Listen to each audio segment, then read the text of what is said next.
Relation सामान्य ज्ञान के ज्योग्राफी सेक्शन को आज हम लोग देखने वाले हैं। ठीक है,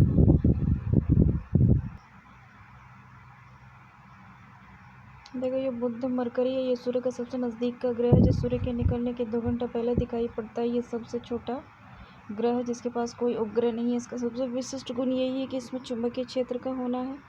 ये सूर्य की परिक्रमा सबसे कम समय में पूरा करता है। वीनस हो गया, वीनस ये पृथ्वी का निकटतम ग्रह है। यह सबसे चमकीला, सबसे गर्म ग्रह है।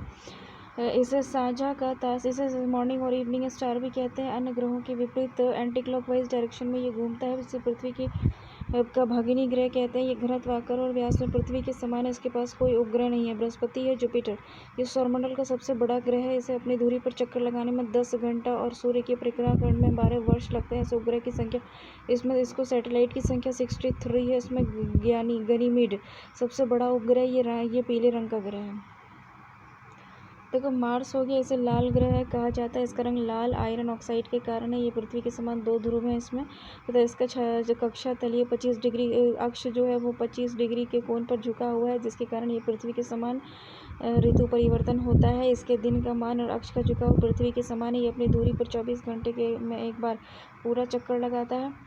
इसके 2 उपग्रह हैं, फोबोस और डीमोस। सूर्य की परिक्रमा करने में इसे 687 दिन लगते हैं। सौरमंडल का सबसे बड़ा ज्वालामुखी ओलिपस मेसी और सौरमंडल का सबसे ऊंचा पर्वत निक्स ओलंपियास है, जो माउंट एवरेस्ट से 3 गुना अधिक ऊंचा है और इसी ग्रह पर स्थित है। शनि सैटर्न ये आकार में दूसरा सबसे बड़ा ग्रह है। यह आकाश में पीले तारे के समान दिखाई पड़ता है। इसकी विशेषता यह है कि इसके तल के चारों ओर वलय का होना। मोटी प्रकाश वाली कुंडली। इसके ग्रहों की संख्या 60 है। इसके उपग्रहों की संख्या 60 है, जो सबसे अधिक है। शनि का सबसे बड़ा उपग्रह सैटेलाइट जो है वो टाइटन है। यह आकार में बुध के बराबर है। फोबे नामक शनि का उपग्रह इसकी कक्षा में घूमने की विपरीत दिशा में परिक्रमा करता है। यूरेनस हो गया, ये आकार में तीसरा सबसे बड़ा ग्रह है। यह आकार में तीसरा सबसे बड़ा ग्रह है और ये इसकी खोज 1787 में विलियम हर्शल के द्वारा की गई थी। इसके चारों 9 वलयों के 5 वलयों का नाम alpha, beta, gamma, delta, epsilon है। ये अपने अक्ष पर पूरब से पश्चिम की ओर घूमता है, जबकि अन्य ग्रह पश्चिम से पूरब की ओर घूमते हैं। यह सूर्योदय पश्चिम की ओर और सूर्यास्त पूरब की ओर होता है। ये अपनी धुरी पर सूर्य की ओर इतना झुका हुआ है कि लेटा हुआ सा प्रतीत होता है, इसलिए इसे लेटा हुआ ग्रह कहते हैं। इसके सभी उपग्रह भी पृथ्वी के विपरीत दिशा में परिभ्रमण करते हैं। इसका तापमान 18 डिग्री सेंटीग्रेड होता है। इसे 27 उपग्रह हैं, जिसमें सबसे बड़ा टाइटेनिया है। नेपच्यून हो गया, इसकी खोज 1846 में जर्मन खगोली जोहान्स गाली ने की थी। नई खगोलीय व्यवस्था में सूर्य के सबसे दूर स्थित ग्रह है। ये हरे रंग का ग्रह है। इसके चारों ओर अति शीतल मीथेन का बादल छाया हुआ रहता है और इसके 13 उपग्रह हैं, जिसमें ट्राइटोन प्रमुख है। पृथ्वी ये आकार में 5वां सबसे बड़ा ग्रह है। ये सौरमंडल का एकमात्र ग्रह है जिस पर जीवन है। इसका ध्रुवीय व्यास जो है 12,756 किलोमीटर ध्रुवीय व्यास। इसका विषुववृत्तीय व्यास जो है 12,756 किलोमीटर और ध्रुवीय व्यास जो है 12,714 किलोमीटर है।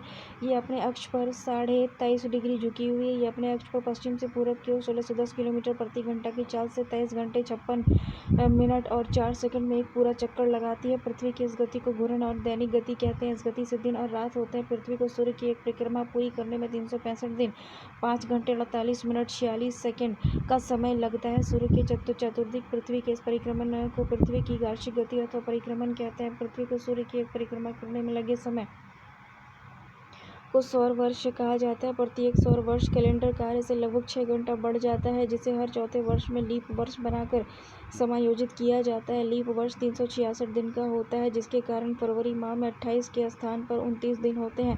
पृथ्वी पर ऋतु परिवर्तन इसकी अक्ष पर झुके होने के कारण और सूर्य के सापेक्ष इसकी स्थिति में परिवर्तन यानी वार्षिक गति के कारण होता है। वार्षिक गति के कारण ही पृथ्वी पर दिन रात छोटा और बड़ा होता है। आकार और बनावट की दृष्टि से पृथ्वी शुक्र के समान है। जल की उपस्थिति के कारण इसे नीला ग्रह भी कहा जाता है। इसका अक्ष इसकी रक्षा के सापेक्ष 66.5 डिग्री का कोण बनाता है। सूर्य के बाद पृथ्वी के सबसे निकट का तारा प्रॉक्सिमा सेंचुरी है, जो अल्फा सेंचुरी समूह का एक तारा है। ये पृथ्वी से 4.22 प्रकाश वर्ष दूर है।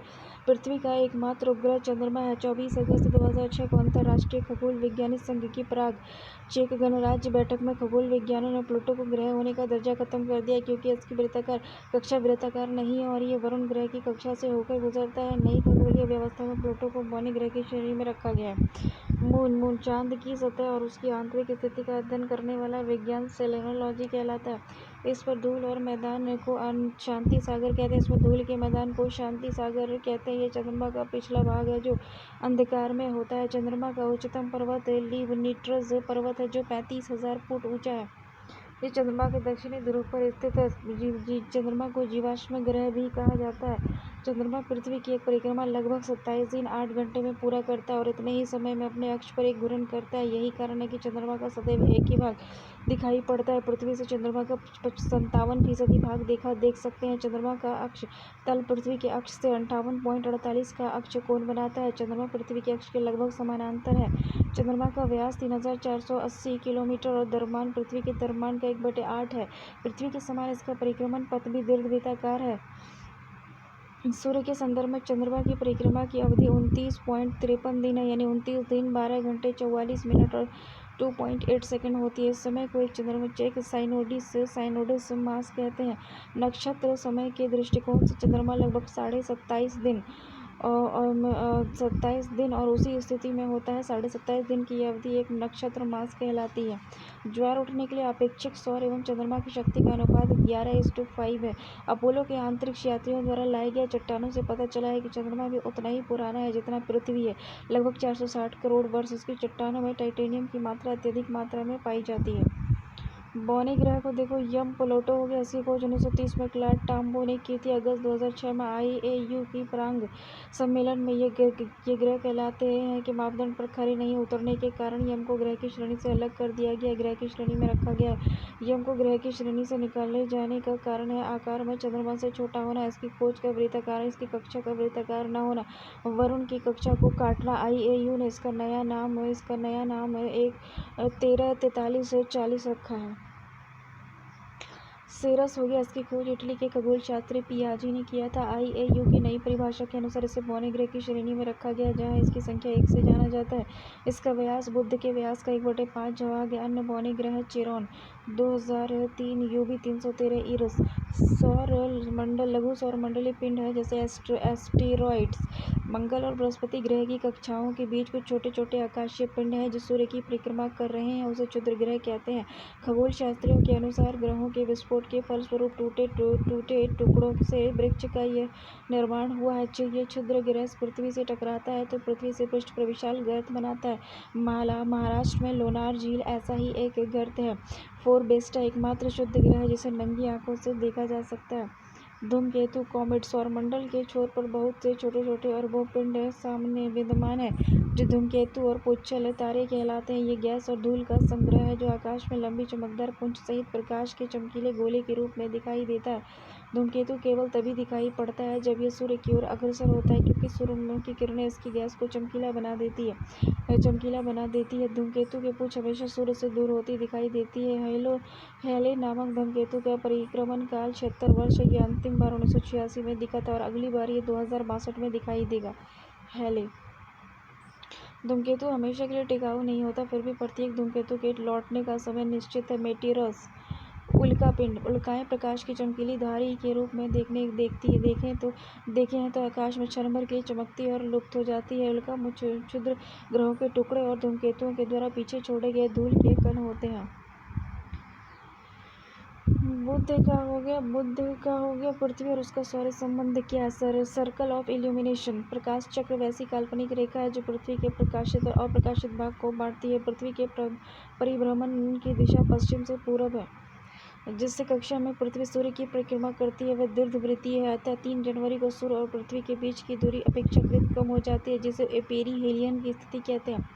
दूसरी 9.15 करोड़ मील है। इसके विपरीत उत्तरायण की स्थिति में 4 जुलाई को पृथ्वी सूर्य से कुछ दूर चली जाती है, जिसे एपीहीलियन कहते हैं। 4 जुलाई को कल ही तो 4 जुलाई। एपीहीलियन कहते हैं ये दूरी 9.45 करोड़ मील होती है। एप्साइड रेखा उपसौर और अपसौर को मिलाने वाली काल्पनिक रेखा को सूर्य के केंद्र से गुजरती है, जिसे एप्साइड रेखा कहते हैं। लैटीट्यूड अक्षांश ये ग्लोब पर पश्चिम से पूरब की ओर खींची गई काल्पनिक रेखा है, जिसे अंश में लैटीट्यूड प्रदर्शित करता है। वास्तव में अक्षांश वह कोण है जो विषुववृत्त रेखा तथा किसी अन्य स्थान के बीच पृथ्वी के केंद्र पर बनती है। विषुववृत्त रेखा को शून्य अंश की स्थिति में माना जाता है। यहाँ से उत्तर की ओर बढ़ने वाली कोणीय दूरी को उत्तरी अक्षांश और दक्षिण में बढ़ने वाली दूरी को दक्षिणी अक्षांश कहते हैं। इसकी अधिकतम सीमा पर ध्रुव एवं जिन्हें 90 डिग्री उत्तरी दक्षिणी अक्षांश कहा जाता है, सभी अक्षांश रेखाएं समानांतर होती हैं। ये दो अक्षांशों के बीच की दूरी दूरी क्षेत्रफल जोन के नाम से जानी जाती है। दो अक्षांशों के मध्य की दूरी 111 किलोमीटर होती है। भूमध्य रेखा के उत्तर में 23.5 डिग्री अक्षांश को कर्क रेखा माना जाता है। भूमध्य रेखा के उत्तर में 23.5 डिग्री के अक्ष को कर्क रेखा माना जाता है, जबकि दक्षिण में ये 23.5 डिग्री अक्षांश को मकर रेखा माना जाता है। देशांतर और लॉन्गिट्यूड होता है, ये ग्लोब पर उत्तर से दक्षिण की ओर खींचा जाता है। देशांतर ये अक्षांश है, ये देशांतर है। खींचे जाने वाली काल्पनिक रेखा है और ये रेखाएं समानांतर नहीं होती। ये रेखाएं उत्तरी और दक्षिणी ध्रुव पर एक बिंदु पर मिल जाती है। ध्रुव से विषुववृत्त रेखा की ओर बढ़ने पर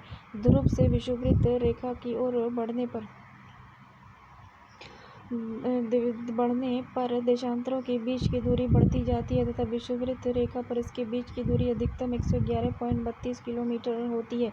ग्रीनविच वेधशाला से गुजरने वाली रेखा को 0 डिग्री देशांतर माना जाता है। इसकी बाईं ओर की रेखाएं पश्चिमी देशांतर और दाहिनी ओर की रेखाएं पूर्वी देशांतर कहलाती है। देशांतर के आधार पर ही किसी स्थान का समय ज्ञात किया जाता है। दो देशांतर रेखाओं के बीच की दूरी गोरे नाम से जानी जाती है। 0 अंश अक्षांश एवं 0 अंश देशांतर अटलांटिक महासागर में काटती है। सोलिस्टिक हो गया। सूर्य के उत्तरायण और दक्षिण में सीमा को संक्रांति कहते हैं। कर्क संक्रांति 21 जून को सूर्य कर्क रेखा पर लंबवत होती है, इसे कर्क संक्रांति कहते हैं। इस दिन उत्तरी गोलार्ध में सबसे बड़ा दिन होता है। मकर संक्रांति 22 दिसंबर को सूर्य मकर रेखा पर लंबवत होता है, इसे मकर संक्रांति कहते हैं। इस दिन दक्षिणी गोलार्ध में सबसे बड़ा दिन होता है। इक्विनॉक्स विषुववृत्त ये पृथ्वी का वह स्थिति है जब सूर्य की किरणें विषुववृत्त रेखा पर लंबवत पड़ती हैं और सर्वत्र दिन और रात बराबर होते हैं। 23 सितंबर और 21 मार्च को संपूर्ण पृथ्वी पर दिन और रात बराबर होता है। इसे क्रम से शरद विषुववृत्त और बसंत विषुववृत्त कहते हैं। इक्विनॉक्स सूर्य ग्रहण सोलर एक्लिप्स जब कभी दिन के समय सूर्य और पृथ्वी के बीच में चंद्रमा आ जाता है तो सूर्य की चमकती सतह चंद्रमा के कारण दिखाई नहीं पड़ने लगती है, तो इस स्थिति को सूर्य ग्रहण कहते हैं। सूर्य का कोई एक भाग छिप जाता है तो उसे आंशिक सूर्य ग्रहण कहते हैं। जब पूरा सूर्य ही कुछ क्षण के लिए छिप जाता है तो उसे पूर्ण सूर्य ग्रहण कहते हैं। इसको न्यू मून कहते हैं। पूर्ण सूर्य ग्रहण हमेशा अमावस्या को होता है। पूरा सूर्य ग्रहण जो होता है वो हमेशा अमावस्या को होता है। चंद्र ग्रहण ल्यूनर एक्लिप्स जब सूर्य और चंद्रमा के बीच पृथ्वी आ जाती है तो सूर्य की पूरी रोशनी चंद्रमा पर नहीं पड़ती है, जिसे चंद्र ग्रहण कहते हैं। चंद्र ग्रहण हमेशा पूर्णिमा फुल मून की रात्रि में ही होता है। प्रत्येक पूर्णिमा को चंद्र ग्रहण नहीं होता है, जबकि चंद्रमा और पृथ्वी के अक्षपथ में 5 डिग्री का अंतर होता है, जिसके कारण चंद्रमा कभी पृथ्वी के ऊपर से और कभी या नीचे से गुजर जाती है। यह एक वर्ष में अधिकतम 3 बार पृथ्वी के उपछाया क्षेत्र से चंद्रमा गुजरती है, जबकि तभी चंद्र ग्रहण लगता है। सूर्य ग्रहण के समान चंद्र ग्रहण भी आंशिक अथवा पूर्ण हो सकता है। समय का निर्धारण एक देशांतर का अंतर होने पर समय में 4 डिग्री का अंतर होता है। चूँकि पृथ्वी पश्चिम से पूरब की ओर घूमती है, फलतः पूरब की ओर बढ़ने पर प्रत्येक देशांतर पर समय 4 घंटा बढ़ जाता है तथा पश्चिम जाने पर प्रत्येक देशांतर पर समय 4 घंटा घट जाता है। 5 घंटा बढ़ जाता है और पश्चिम की ओर जाने पर 4 घंटा घट जाता है। प्रत्येक देशांतर पर समय 4 मिनट घट जाता है। अंतर्राष्ट्रीय तिथि रेखा 180 डिग्री देशांतर को अंतर्राष्ट्रीय तिथि रेखा कहते हैं। 1884 में वाशिंगटन में संपन्न इंटरनेशनल मेरिडियन कॉन्फ्रेंस में 180वें यमोत्तर को अंतर्राष्ट्रीय तिथि रेखा निर्धारित किया गया था। इसलिए किया गया ताकि विभिन्न देशों के मध्य यात्रियों को कुछ स्थानों पर एक दिन का अंतर होने के कारण परेशानी न हो। अंतर्राष्ट्रीय तिथि रेखा आर्कटिक महासागर, चूंकि सागर, बेरिंग स्ट्रेट और प्रशांत महासागर से गुजरती है। अंतर्राष्ट्रीय तिथि रेखा जो है वह आर्कटिक सागर चूकी सागर, बेरिंग स्ट्रेट, प्रशांत महासागर से गुजरती है। ग्रीनविच मेरिडियन से गणना करते हुए ये रेखा नब 180वें यमयोत्तर में पूरब वाले क्षेत्र एक दिन आगे होंगे और दूसरे शब्दों में इस रेखा से पश्चिम आने वाले में से 12 घंटे आगे होंगे। जब कोई जलयान पश्चिम दिशा में यात्रा करते हुए तिथि रेखा को पार करता है तो इसे एक दिन की हानि होती है, क्योंकि इस क्षेत्र में समय 12 घंटे पीछे चल रहा होता है। परंतु यदि जलयान पूरब की यात्रा करते हुए तिथि रेखा को पार करता है तो एक दिन का लाभ होता है। जैसे यदि वह सोमवार को यात्रा प्रारंभ करता है तो तिथि रेखा पर पार करने पर नए क्षेत्र में बुधवार का दिन उसे प्राप्त होगा। बेरिंग जल संधि। बेरिंग जल संधि अंतर्राष्ट्रीय तिथि रेखा के समानांतर स्थित है। समय जोन और मानक समय। विश्व को 24 समय जोनों में विभाजित किया गया है। इन समय जोनों को ग्रीनविच मीन टाइम मानक समय में 1 घंटे के अंतराल के आधार पर विभाजित किया जाता है, अर्थात प्रत्येक जोन 15 डिग्री के बराबर होता है। ग्रीनविच यमयोत्तर 0 डिग्री देशांतर पर है, जो कि ग्रीनलैंड, नॉर्वेनियन सागर व ब्रिटेन और स्पेन, अल्जीरिया, फ्रांस, माले, बुर्किना फासो, घाना, दक्षिण अटलांटिक समुद्र से गुजरती है। प्रत्येक देश का एक मानक समय ग्रीनविच मीन टाइम से आधे घंटे के गुणक के अंतर पर निर्धारित किया जाता है। मानक समय स्वेच्छा से चयनित यमयोत्तर का स्थानीय समय होता है, जो एक विशिष्ट क्षेत्र या देश के लिए मानक समय निर्धारित करता है। भारत में 82.5 डिग्री पूर्वी देशांतर, जो इलाहाबाद के निकट मिर्जापुर से गुजरती है, के समय को मानक समय माना गया है। यह समय ग्रीनविच टाइम से 5.5 घंटे आगे है, अतः जब ग्रीनविच से दोपहर के 12 बजे हो तो उस समय भारत में शाम के 5:30 बजे होंगे। विषुववृत्त रेखा इक्वेटर, पृथ्वी के मध्य सतह से होकर जाने वाली वह अक्षांश रेखा जो उत्तरी एवं दक्षिणी ध्रुव से बराबर दूरी पर होती है। ये 0 अंश की अक्षांश रेखा है। विषुववृत्त रेखा के उत्तरी भाग को उत्तरी गोलार्ध और दक्षिणी भाग को दक्षिणी गोलार्ध कहते हैं। जोन हो गया कटिबंध। प्रत्येक गोलार्ध को ताप के आधार पर कई भागों में बांटा गया है। इन भागों को कटिबंध कहते हैं। ये विभिन्न ट्रॉपिकल जोन में विषुववृत्त रेखा से 30 से 30 डिग्री दक्षिण का भाग यहाँ वर्ष में 2 बार सूर्य और शीर्ष पर चमकता है। इस भाग का मौसम सदैव गर्म रहता है। उपोष्ण कटिबंध सब ट्रॉपिकल जोन 30 से 45 उत्तरी दक्षिणी अक्षांश के बीच स्थित क्षेत्र, जहाँ कुछ महीने ताप अधिक और कुछ महीने ताप कम रहता है। टेम्परेट जोन हो गया 45 डिग्री से 60 डिग्री उत्तरी अक्षांश और दक्षिणी अक्षांशों के बीच का क्षेत्र। यहाँ सूर्य सिर के ऊपर कभी नहीं चमकता, बल्कि किरणें तिरछी होती हैं, और यहाँ ताप हमेशा कम रहता है। पोलर जोन 66 डिग्री से 90 डिग्री के मध्य स्थित क्षेत्र, जहाँ ताप अत्यंत ही कम रहता है, जिसके फलस्वरूप वहाँ हमेशा बर्फ जमी रहती है। पृथ्वी की आंतरिक संरचना देखते हैं। तो पृथ्वी की आंतरिक संरचना के संबंध में वैज्ञानिकों में मतभेद है। भूगर्भ में पाई जाने वाली परतों की मोटाई, घनत्व और तापमान, बाहर वहाँ पाए जाने वाले पदार्थ की प्रकृति पर कभी अभी पूर्ण सहमति नहीं हो पाई है। फिर भी तापमान, दाब, घनत्व, उल्काओं और भूकंपीय तरंगों पर आधारित प्रमाणों को एकत्रित करके पृथ्वी की आंतरिक संरचना के संबंध में जानकारी प्राप्त करने के प्रयास किए गए हैं। पृथ्वी के अंदर के हिस्से को 3 भागों में बांटा जाता है। एक होता है भूपर्पट्टी, आवरण और केंद्रीय भाग, क्रस्ट, मेंटल और कोर। क्रस्ट जो होता है, ये पृथ्वी के ऊपरी भाग को भूपर्पट्टी कहते हैं। ये अंदर की तरफ 34 किलोमीटर तक का क्षेत्र है। ये मुख्यतः बेसाल्ट चट्टानों से बना है। इसके 2 भाग होते हैं। एक होता है सियाल सीमा, और सियाल क्षेत्र में सिलिकॉन और एल्यूमिनियम होता है, और सिलिकॉन एवं मैग्नीशियम की बहुलता होती है सीमा क्षेत्र में। क्रस्ट का भाग का औसतन घनत्व 2.7 ग्राम पर सेंटीमीटर क्यूब है। ये पृथ्वी के कुल आयतन का 0.5% भाग घेरे हुए है। भूपटल की रचना और सामग्री। सबसे अधिक ऑक्सीजन 46.80% है। दूसरे स्थान पर सिलिकॉन 27.72% है। तीसरे स्थान पर एल्यूमिनियम 8.13% है। मेंटल 2900 किलोमीटर मोटा। ये क्षेत्र मुख्यतः बेसाल्ट पत्थरों के समूह की चट्टानों से बना है। मेंटल के इस हिस्से में मैग्मा चैम्बर पाया जाता है। इसका औसतन घनत्व 3.5 ग्राम पर सेंटीमीटर क्यूब से 5.5 ग्राम पर सेंटीमीटर क्यूब है। ये पृथ्वी के कुल आयतन का 83% भाग घेरे हुए है।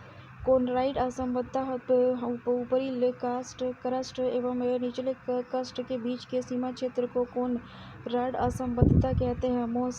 मोहोविसिक डिसकंटिन्यूटी। क्रस्ट और मेंटल के बीच के सीमा क्षेत्र को मोहोविसिक डिसकंटिन्यूटी कहते हैं। रेपटी असंबद्धता हो गया ऊपरी मेंटल और निचले के बीच में सीमा क्षेत्र को रोपेटी असंबद्धता कहते हैं। गुटेनबर्ग और विशार्ड असंबद्धता निचले मेंटल और ऊपरी क्रोड के सीमा क्षेत्र को गुटेनबर्ग विशार्ड असंबद्धता कहते हैं। लेहमैन संबद्धता बाह्य कोड और आंतरिक कोड के सीमा क्षेत्र को लेहमैन असंबद्धता कहते हैं।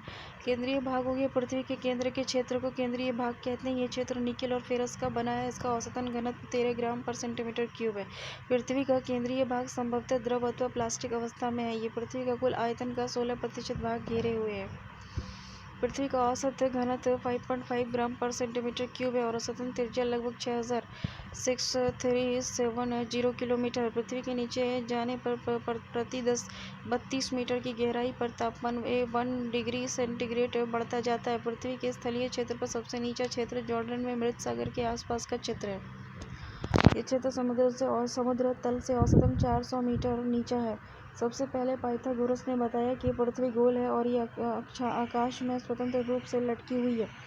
सर आइजैक न्यूटन ने साबित किया कि पृथ्वी नारंगी के समान है। जेम्स जीन ने इसे नारंगी के बजाय नाशपाती के समान बताया। पृथ्वी की बाह्य सतह को मुख्यतः 4 भागों में बांटा जाता है: लिथोस्फीयर, हाइड्रोस्फीयर, एटमॉस्फेयर, बायोस्फीयर।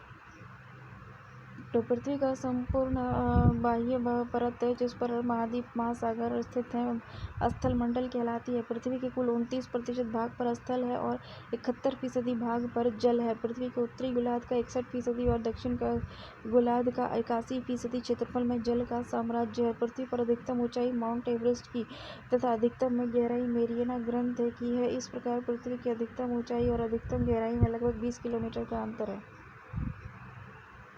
स्थल मंडल महाद्वीपीय क्षेत्र में अधिक मोटी 40 किलोमीटर और महासागरीय क्षेत्र में अपेक्षाकृत पतली 20 से 12 किलोमीटर है। रॉक हो गया पृथ्वी की सतह के कठोर भाग को चट्टान कहते हैं, जो पृथ्वी की बाहरी परत की संरचना की मूलभूत इकाइयां हैं। आप उत्पत्ति के आधार पर ये 3 प्रकार की होती है: आग्नेय, इग्नियस हो गया, सेडिमेंट्री अपसादी हो गया, मेटामॉर्फिक हो गया, कायांतरित। आग्नेय चट्टान इग्नियस रॉक ये मैग्मा और लावा के जमने से बनती है। ऐसे ग्रेनाइट, बेसाल्ट, पेगमाइट और डायराइट, ग्रेवो आदि है। आग्नेय चट्टान स्थल परत रहित, कठोर, सघन और जीवाश्म रहित होती है। आर्थिक रूप से ये बहुत ही संपन्न चट्टान है। इसमें चुंबकीय लोहा, निकेल, तांबा, सीसा, जस्ता, क्रोमाइट, मैंगनीज, सोना और प्लेटिनम पाए जाते हैं।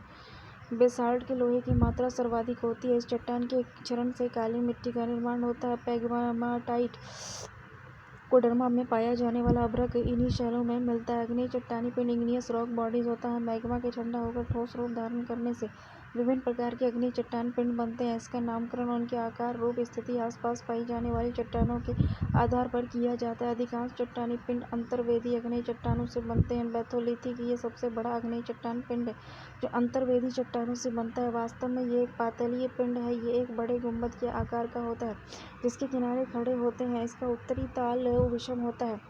ये मूलतः ग्रेनाइट से बनता है। संयुक्त राज्य अमेरिका का इदाहो बैथोलिक 40,000 वर्ग किलोमीटर से भी अधिक विस्तृत है। कनाडा का कोस्ट रेंज बैथोलिक जिससे भी बड़ा है। स्टॉक हो गया छोटे आकार के बैथोलिथ को स्टॉक कहते हैं। इसका ऊपरी भाग गोलाकार गुंबदनुमा होता है। स्टॉक का विस्तार 100 वर्ग किलोमीटर से कम होता है। लेकोलिथ जब मैग्मा ऊपर की परत को जोर से ऊपर को उठाता है और गुंबद रूप में जमा आ जाता है तो इसे लेकोलिथ कहते हैं। मैग्मा को तेजी से ऊपर उठाने के कारण एक गुंबदाकार ठोस पिंड छतरीनुमा दिखाई देता है। उत्तरी अमेरिका के पश्चिमी भाग में लेकोलिथ के कई उदाहरण मिलते हैं। लेकोलिथ बहिर्वेदी ज्वालामुखी पर्वत का ही एक अंतर्वेदी प्रारूप है। लेपोलिथ जब मैग्मा जमकर तश्तरीनुमा आकार ग्रहण कर लेता है तो उसे लेपोलिथ कहते हैं। लेपोलिथ दक्षिण अमेरिका में मिलते हैं। फैकोलिथ जो होता है ये मैग्मा लहरदार आकृति में जमा होता है तो उसको फैकोलिथ कहते हैं। सिल जब मैग्मा भूपृष्ठ के समानांतर परत में जमता है तो उसे सिल कहते हैं। इसकी मोटाई 1 मीटर से लेकर सैकड़ों मीटर तक हो सकती है। छत्तीसगढ़ और झारखंड में सील पाए जाते हैं। ये 1 मीटर से कम मोटाई वाले सील को शीट कहते हैं। डाइक जब मैग्मा किसी लंबवत दरार में जमता है तो डाइक कहते हैं। झारखंड के सिंहभूम जिले में अनेक डाइक दिखाई देते हैं। अवसादी सेडिमेंट्री रॉक्स क्या होता है?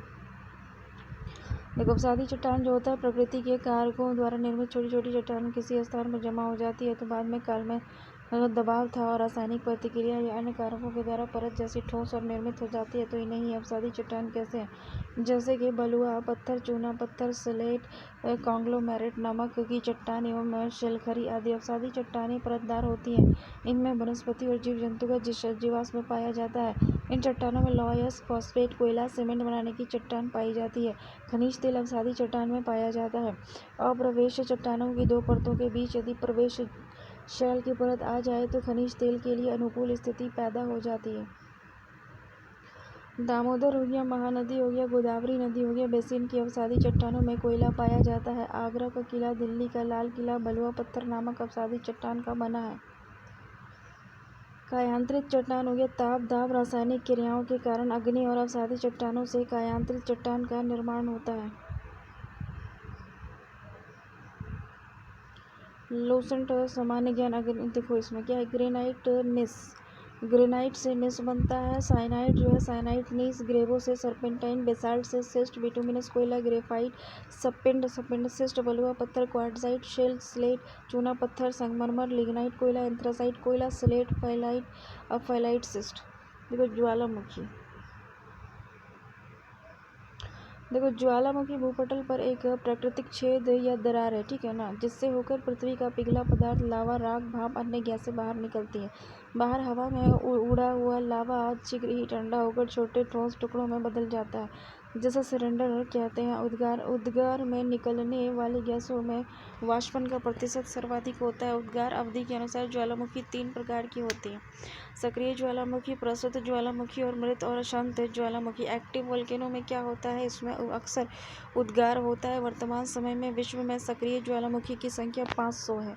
इनमें प्रमुख है इटली का एटना, स्ट्रोम्बोली, मैक्सिको में स्थित कोलिमा ज्वालामुखी बहुत ही सक्रिय ज्वालामुखी है। इसमें 40 बार से अधिक बार उद्गार हो चुका है। स्ट्रोम्बोली भूमध्य सागर में सिसिली के उत्तर में लिपारी द्वीप पर अवस्थित है। इस सदा प्रज्वलित गैस निकलती रहती है, इससे आसपास का भाग प्रकाशित होता रहता है। इस कारण से ज्वालामुखी को भूमध्य सागर का प्रकाश स्तंभ कहते हैं, स्ट्रोम्बोली को। सुसुप्त डोरमेंट वोल्केनो, जिसके निकट अतीत में उद्गार नहीं हुआ है लेकिन उसमें कभी भी उद्गार हो सकता है, जिसके उदाहरण हैं विसुवरियत भूमध्य सागर, कराकोटा, क्राकाटोवा, सुंडा जलडमरू मध्य, फुजियामा जापान और मेयन फिलिस्तीन। शांत ज्वालामुखी वैसा ज्वालामुखी जिसमें ऐतिहासिक काल में कोई उद्गार नहीं हुआ है और उसमें पुनः उद्गार होने की संभावना नहीं है, तो इसके उदाहरण है कोह सुल्तान, Damavand Iran, Popa Myanmar, Kilimanjaro Africa, Chimborazo दक्षिण अमेरिका। कुछ सक्रिय ज्वालामुखी का अधिकांश प्रशांत महासागर के तटीय भाग में पाया जाता है। प्रशांत महासागर के परिमेखला को अग्निवलय, फायर रिंग ऑफ पैसिफिक भी कहते हैं। सबसे अधिक सक्रिय ज्वालामुखी अमेरिका और एशिया महाद्वीप के तटों पर स्थित है। ऑस्ट्रेलिया महाद्वीप में एक भी ज्वालामुखी नहीं है।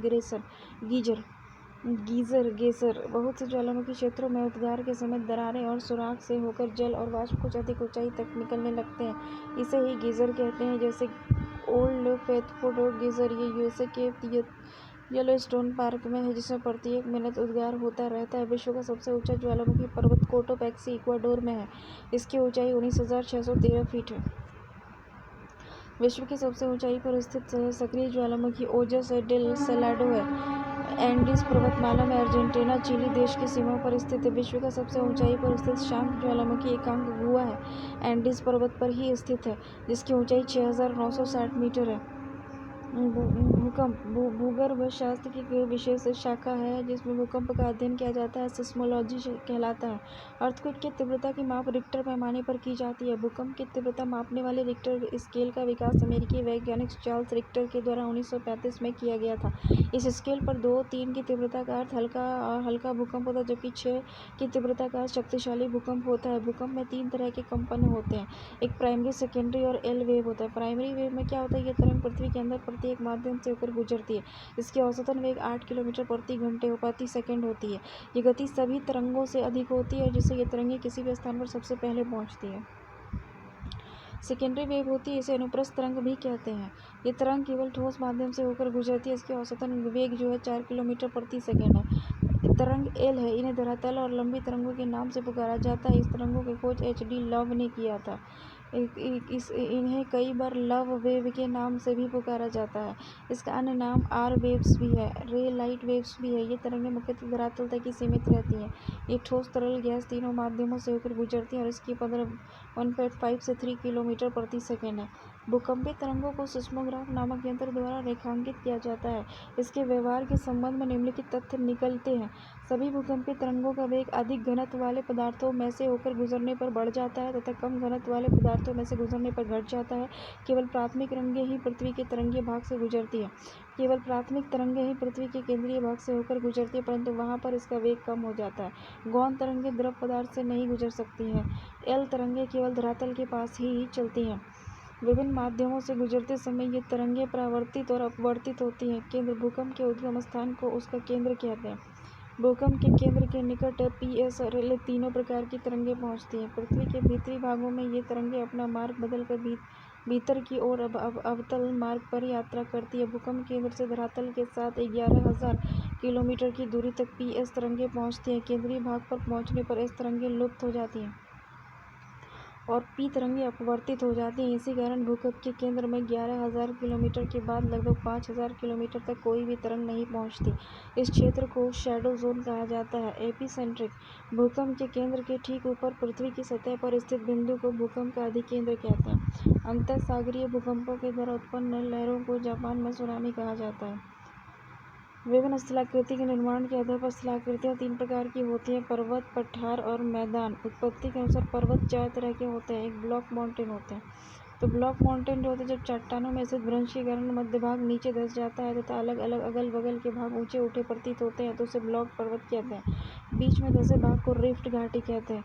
इन पर्वतों के शीर्ष समतल और किनारे तीव्र भ्रंश कागारों से निर्मित होते हैं। इस प्रकार के पर्वत के उदाहरण हैं Vosges France, black forest Germany, salt range Pakistan. विश्व की सबसे लंबी रिफ्ट घाटी जॉर्डन नदी घाटी है, जो लाल सागर की बेसिन से होती हुई जम्बेजी नदी तक 4800 किलोमीटर लंबी है। एक होता है रेसिडुअल माउंटेन। ये पर्वत चट्टानों के अपरदन के फलस्वरूप निर्मित होते हैं, जैसे विंध्याचल, सतपुड़ा, नीलगिरी, पारसनाथ, राजमहल की पहाड़ी, सियरा गैसा और बूटे। एक्यूमुलेशन हो गया, संचित एक्यूमुलेटेड माउंटेन भूपटल पर मिट्टी, बालू, कंकड़, पत्थर, लावा के एक स्थान पर जमा होते रहने के कारण बनने वाला पर्वत। रेगिस्तान में बनने वाले बालू के स्तूप इसी श्रेणी में आते हैं। फोल्डेड माउंटेन हो गया, ये पृथ्वी की आंतरिक शक्तियों से धरातल की चट्टानों के मुड़ जाने से बनता है। ये लहरदार पर्वत है जिन पर असंख्य अपंतियाँ और अभिन्नतियाँ होती है, जैसे Himalaya, Alps, Ural, Rockies, Andes. ये सब क्या है? फोल्डेड माउंटेन है।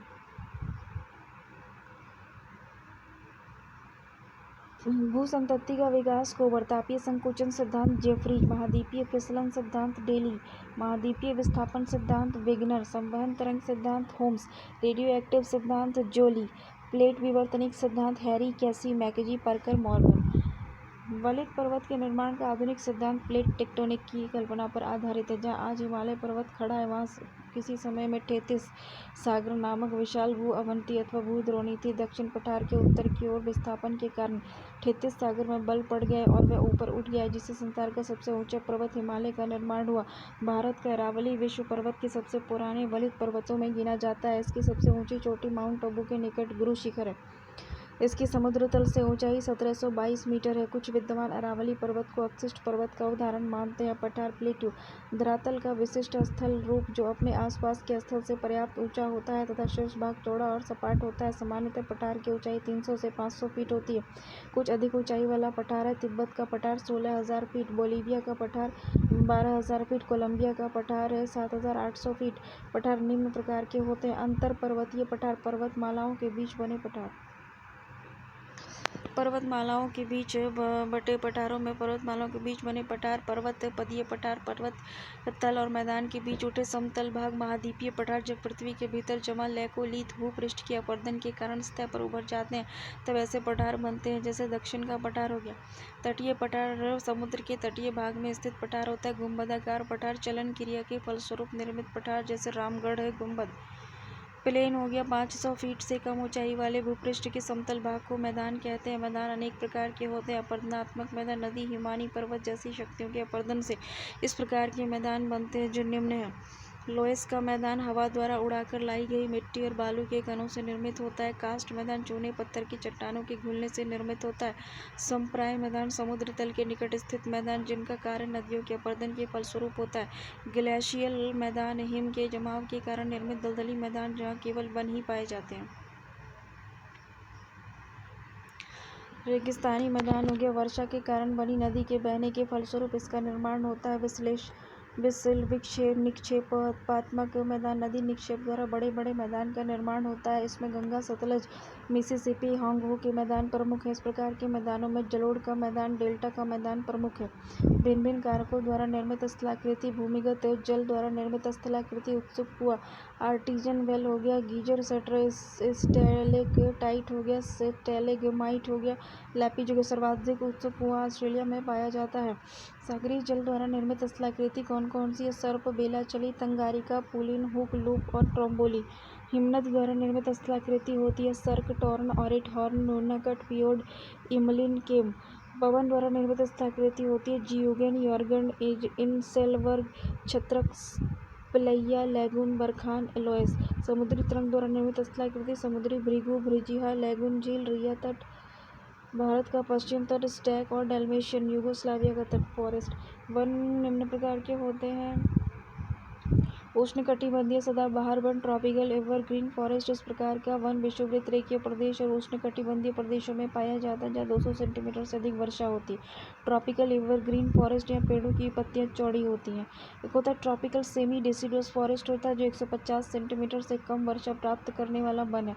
साल, सागवान, बांस आदि इसी वन में पाए जाते हैं। विषुववृत्त रेखीय वन, इन वनों में वृक्ष और झाड़ियों का मिश्रण होता है। जैतून, कॉर्क तथा कोक यहाँ के प्रमुख वृक्ष हैं। टेगा वन यह सदाबहार वन है। ये वन के वृक्ष की पत्तियां नुकीली होती हैं। टुंड्रा वन यहाँ बर्फ से ढका रहता है। गर्मी में यहाँ मांस और लाइकेन उगते हैं।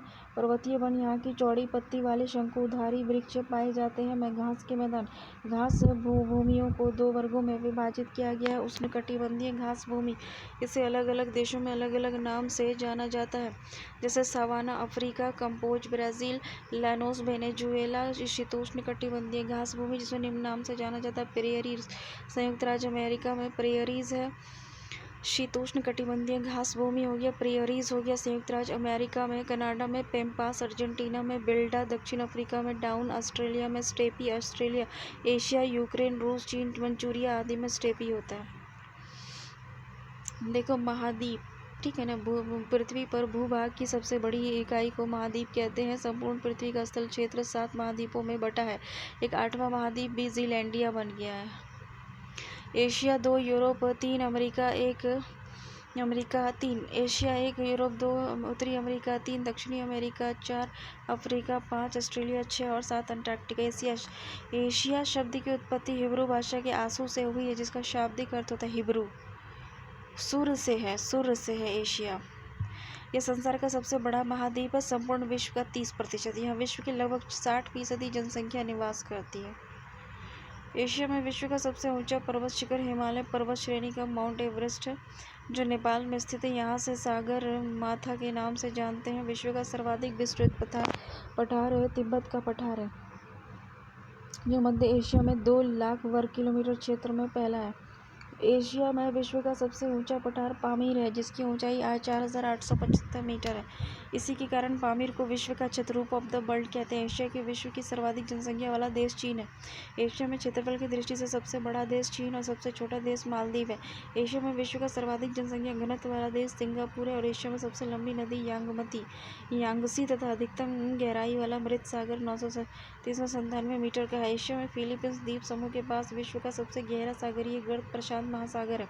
एशिया में ही फिलीपींस द्वीप समूह के पास विश्व का सबसे गहरा सागरीय गर्त प्रशांत महासागर में एशिया में ही है। ये मैरियाना गर्त 11,033 मीटर गहरा है। विश्व की सबसे पुरानी झील बैकॉल झील है, जो 1940 मीटर गहरी है। समुद्र तल से 1485 मीटर एशिया में ही स्थित है। माउंट एवरेस्ट में संबंधित कुछ तथ्य। माउंट एवरेस्ट का नाम तत्कालीन भारत के महासर्वेक्षण सर जॉर्ज एवरेस्ट के नाम पर पड़ा, जिन्होंने एवरेस्ट की अवस्थिति का पता लगाया। 1830 से 1843 तक भारत के महासर्वेक्षक रहे। विगत में माउंट एवरेस्ट की चोटी 15 कहा जाता है। एवरेस्ट की स्थिति जो है वो 86, 55, 40 पूर्वी सिद्ध अक्षांश से 27-59-16 उत्तरी अक्षांश पर्वतमाला के आसपास के विभिन्न स्थलों के औसतन मापन का 1954 ईस्वी में माउंट एवरेस्ट की ऊंचाई 8,848 मीटर आंकी गई थी। नेशनल ज्योग्राफिक सोसाइटी ने जीपीएस उपग्रह के उपयोग द्वारा 5 मई 1999 को एवरेस्ट की ऊंचाई 8,850 मीटर होने की पुष्टि की है। माउंट एवरेस्ट को तिब्बत में कोमोलगमा बर्फ की देवी और नेपाल में सगरमाथा ब्रह्मांड की माता कहते हैं। इसे पृथ्वी का तीसरा ध्रुव भी कहा जाता है। विश्व की सबसे गहरी झील बैकाल झील की स्थिति भी एशिया में ही है।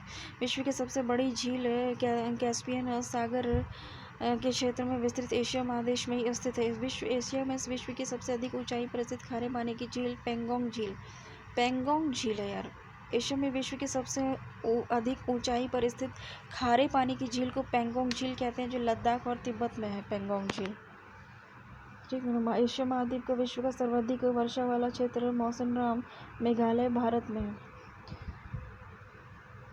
यह 11,405 मिलीमीटर बारिश होती है। इससे पहले चेरापूंजी थी। एशिया में विश्व का सबसे लंबा रेलवे प्लेटफॉर्म खड़गपुर है, पश्चिम बंगाल। अब खड़गपुर नहीं है बल्कि गोरखपुर है,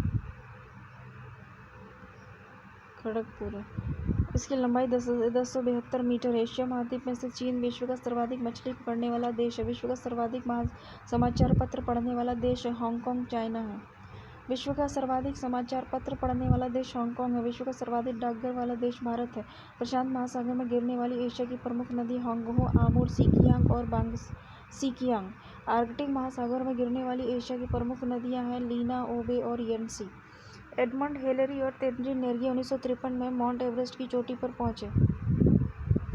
जोको तबई जापान की पहली महिला जो एवरेस्ट पर चढ़ी। जुंको तेबई 1975 में। बछेंद्री पाल पहली भारतीय महिला है जो 1984 में एवरेस्ट की शिखर पर पहुंची। बछेंद्री पाल। ओप्पा शेरवा नेपाल की सर्वाधिक 19 बार एवरेस्ट पर पहुंचने वाली सफल हुई। अप्पा शेरवा अमेरिका के टॉम व्हाइटेकर पहले विकलांग व्यक्ति थे जो कृत्रिम टांगों से 1998 में शिखर पर पहुंचे। भूमध्य सागरीय जलवायु के एशिया देश जैसे Cyprus, Jordan, Turkey, Israel, Lebanon आदि है। भूमध्य सागरीय जलवायु के देश कौन कौन से हैं? साइप्रस है, जॉर्डन है, टर्की है, इजराइल है, लेबनान है आदि। एशिया में सर्वाधिक जूट गन्ना उत्पादक देश क्रमशः बांग्लादेश और भारत है। एशिया में सर्वाधिक जल विद्युत का विकास जापान में हुआ है। एशिया का सबसे घना बसा द्वीप जावा है। एशिया का सबसे बड़ा रेल मार्ग ट्रांस साइबेरियन रेल है। ये लेनिनग्राड से व्लादिवोस्तोक जाता है। इसकी लंबाई 9,438 किलोमीटर है। एशिया का सबसे बड़ा रबर उत्पादक निर्यातक देश थाईलैंड, मलेशिया और इंडोनेशिया है। एशिया में विश्व का सर्वाधिक प्राकृतिक रबर उत्पादित करने वाला देश थाईलैंड है। एशिया का सबसे अधिक टीन उत्पादक देश मलेशिया है। एशिया का सबसे गर्म नगर जैकोबाबाद पाकिस्तान है। लाल सागर भूमध्य सागर को जोड़ने वाली नहर सुएज नहर है। लाल सागर को भूमध्य सागर से जोड़ने वाली नहर सुएज नहर है। एशिया में विश्व का सर्वाधिक जलयान बनाने वाला देश जापान है। आर्कटिक और प्रशांत महासागर को जोड़ने वाला जलडमरू बेरिंग जलडमरू है। अलास्का और कामचटका प्रायद्वीप के बीच में है बेरिंग। जापान का नागासाकी शहर क्यूशू द्वीप पर स्थित है। जापान का नागासाकी शहर क्यूशू द्वीप पर स्थित है। बेरिंग जल संधि अंतर्राष्ट्रीय तिथि रेखा के समानांतर स्थित है। विश्व में सिंचाई नहरों का सबसे बड़ा जाल पाकिस्तान में है। विश्व में सिंचाई नहर का सबसे बड़ा जाल पाकिस्तान में है। म्यांमार अपने सुंदर बौद्ध मंदिरों के लिए प्रसिद्ध है। काकेशस पर्वत एशिया महाद्वीप को यूरोप से पृथक करता है और इस महाद्वीप में 46 देश हैं। यूरोप महाद्वीपीय क्षेत्र की दृष्टि से ऑस्ट्रेलिया को छोड़कर अन्य सभी महाद्वीपों से छोटा है। यूरोप महाद्वीप उत्तर में उत्तरी ध्रुव सागर और दक्षिण में भूमध्य सागर और काला सागर तथा पश्चिम में अन्य महासागर से घिरा है। यूरोप का सर्वोच्च शिखर एल्बुर्ज रूस पे स्थित है। यूरोप महाद्वीप की सर्वाधिक महत्वपूर्ण नदी डेन्यूब ऑस्ट्रिया, बुल्गारिया, चेक, यूगोस्लाविया, रोमानिया से होकर बहती हुई यूक्रेन की सीमा के निकट काला सागर में गिरती है। डेन्यूब नदी के तट पर बुडापेस्ट, बुखारेस्ट, वियना, बेलग्रेड बंदरगाह स्थित है। यूरोप महाद्वीप का सबसे बड़ा नगर लंदन है जो टेम्स नदी के तट पर बसा है। फ्रांस की राजधानी पेरिस है जो सीन नदी के तट पर बसी है। विश्व का सुंदर नगर माना जाता है। इसे फैशन की नगरी भी कहते हैं। यूरोप के यूक्रेन गणराज्य विश्व का प्रमुख गेहूं उत्पादक क्षेत्र है जो विश्व का अन्न भंडार है। रोटी की डलिया भी इसको कहते हैं यूक्रेन को। इटली विश्व का सबसे अधिक अंगूर और जैतून उत्पादक देश है। राइन नदी का जलमार्ग यूरोप का सर्वाधिक व्यस्त और स्थलीय जलमार्ग है। यूरोप का सबसे महत्वपूर्ण रेलमार्ग ओरिएंट रेलमार्ग है, जो फ्रांस के पेरिस नगर से तुर्की के कस्तूनतुनिया नगर के मध्य तक है। यूरोप का सबसे महत्वपूर्ण रेलमार्ग कौन है? ओरिएंट रेलमार्ग, जो फ्रांस के पेरिस नगर से तुर्की के कस्तूनतुनिया नगर के मध्य है। ट्रेन चलती है। क्षेत्रफल की दृष्टि से विश्व का सर्वाधिक बड़ा देश रूस है और यूरोप महाद्वीप में स्थित है। शैंपेन शराब विश्व में सबसे अधिक फ्रांस में बनती है। शैंपेन जो शराब है ये सबसे अधिक फ्रांस में बनती है। फ्रांस सूरा और मदिराओं का देश भी कहा जाता है। यूरोप के अधिकांश देशों को तीन ओर से सागरों द्वारा घिरा होने के कारण प्रायद्वीपों का महाद्वीप कहा जाता है। यूरोप के अधिकांश देश जो है तीन ओर से सागरों से घिरे हुए हैं, तो इसे प्रायद्वीपों का महाद्वीप कहा जाता है। यूरोप के फिनलैंड को झीलों का देश कहते हैं। यूरोप का ब्लैक फॉरेस्ट भ्रंशोत्थ पर्वत है। इटली को यूरोप का भारत कहा जाता है, क्योंकि ये भी भारत की तरह कृषि प्रधान देश है। यहाँ हिमालय की तरह अल्प्स पर्वत है। यूरोप में जल विद्युत का सर्वाधिक विकास इटली और स्वीडन में हुआ है। फ्रांस को हाइन यार्ड और नॉर्वे की फ्योर्ड तटों को देश कहते हैं। इंग्लिश चैनल फ्रांस को यूनाइटेड किंगडम से अलग करता है। डोवर जलभंवर मध्य से जाने वाली एक सुरंग यूनाइटेड किंगडम ऑफ फ्रांस को जोड़ती है।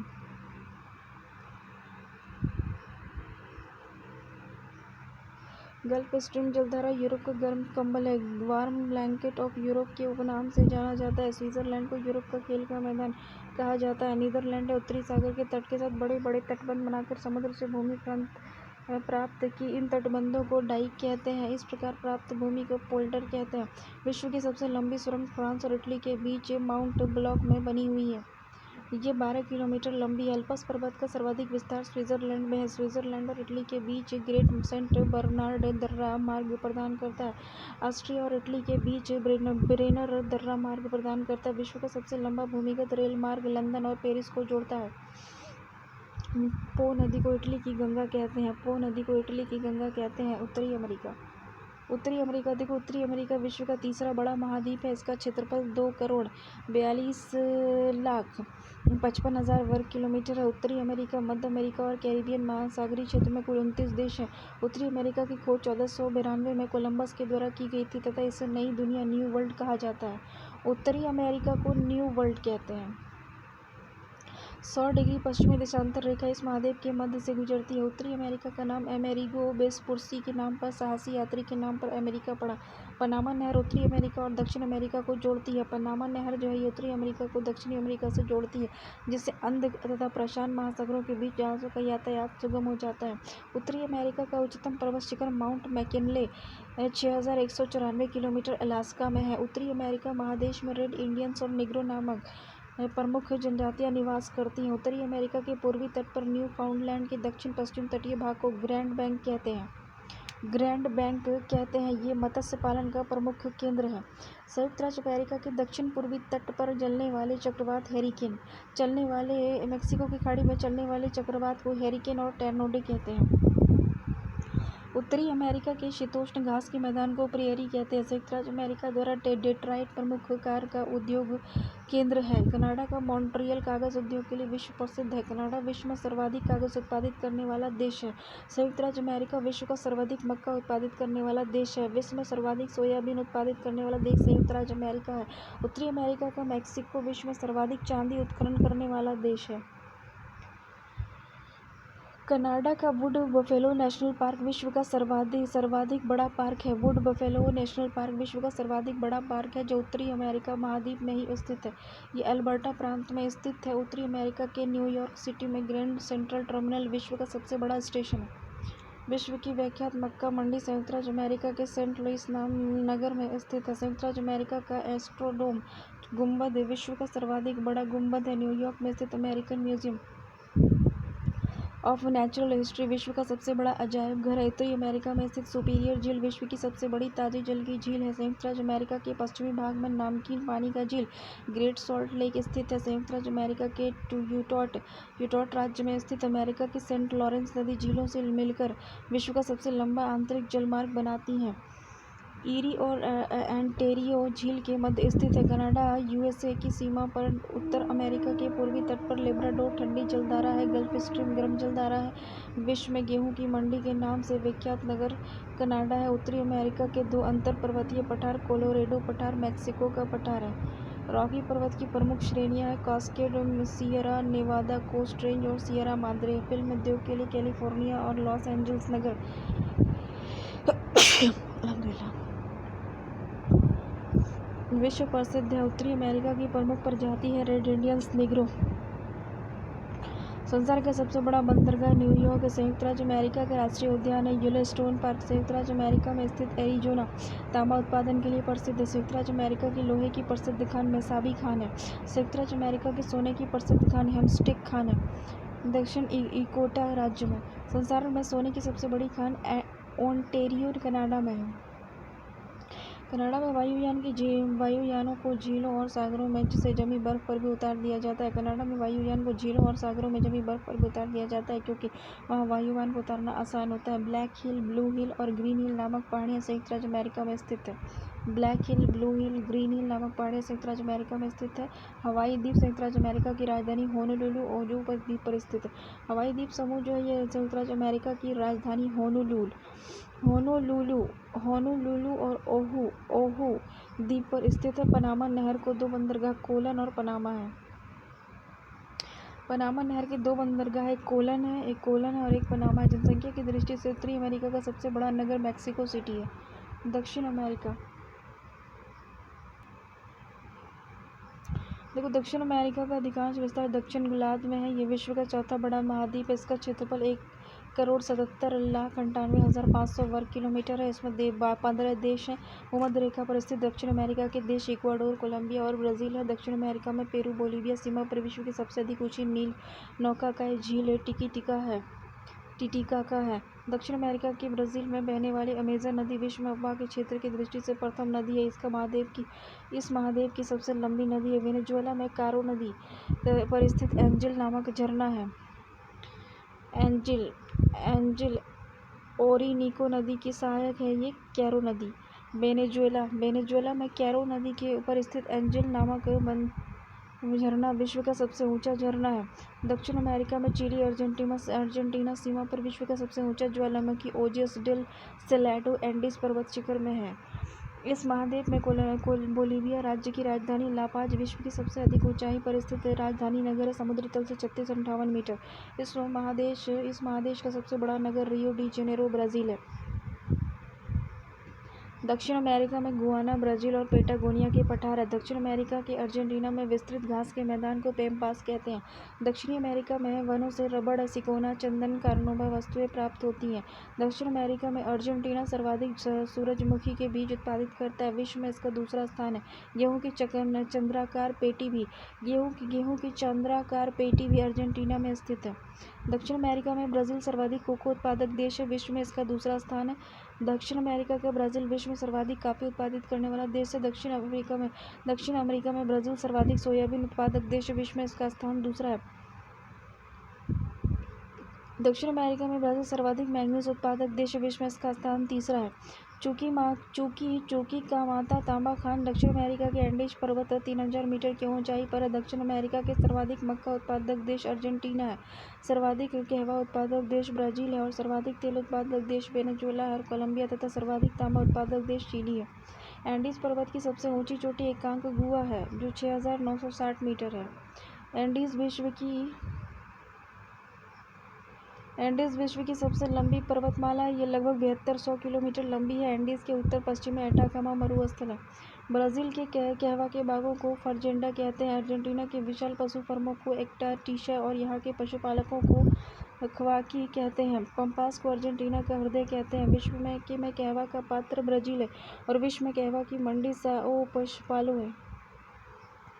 दक्षिण अमेरिका का कहवा निर्यात करने वाला प्रमुख सेंटोस पत्तन है। अर्जेंटीना का प्रमुख कपास उत्पादक क्षेत्र चेको का मैदान है। दक्षिण अमेरिका का सर्वाधिक मछली पकड़ने वाला देश पेरू है। विश्व का सबसे बड़ा मांस निर्यातक देश अर्जेंटीना है। दक्षिण अमेरिका का वह स्थान जहाँ जाड़े में वर्षा होती है मध्य चिली है। दक्षिण अमेरिका का उष्ण मरुस्थलीय पैटागोनिया है। ब्राज़ील का सांटोस बंदरगाह कॉफी बंदरगाह के नाम से जाना जाता है। दक्षिण अमेरिका सर्वाधिक नगरीकृत देश उरुग्वे है। अफ्रीका। एशिया के बाद विश्व का दूसरा सबसे बड़ा देश जो है महाद्वीप जो है वो अफ्रीका है, जो जिब्राल्टर जल संधि। एशिया के बाद विश्व का दूसरा सबसे बड़ा महाद्वीप जो है वो अफ्रीका है, जो जिब्राल्टर जल संधि द्वारा यूरोप से पृथक होता है। अफ्रीका में bushman, Kalahari, pygmy, Congo basin, बद्दू, सहारा मरुस्थल में मिलने वाली प्रमुख आदिम जाति हैं। विश्व का सर्वाधिक गर्म स्थल अल अजीजिया लीबिया अफ्रीका में ही स्थित है। यहाँ अब तक सर्वाधिक तापमान 136 डिग्री फ़ारेनहाइट और 58 डिग्री सेंटीग्रेड 13 सितंबर 1922 को रिकॉर्ड किया गया था। विश्व की सबसे लंबी नदी नील अफ्रीका महाद्वीप में ही बहती है। विश्व की सबसे लंबी नदी नील अफ्रीका महाद्वीप में ही बहती है। अफ्रीका की कांगो नदी विषुववृत्त रेखा को, लिम्पोपो नदी मकर रेखा को 2 बार काटती है।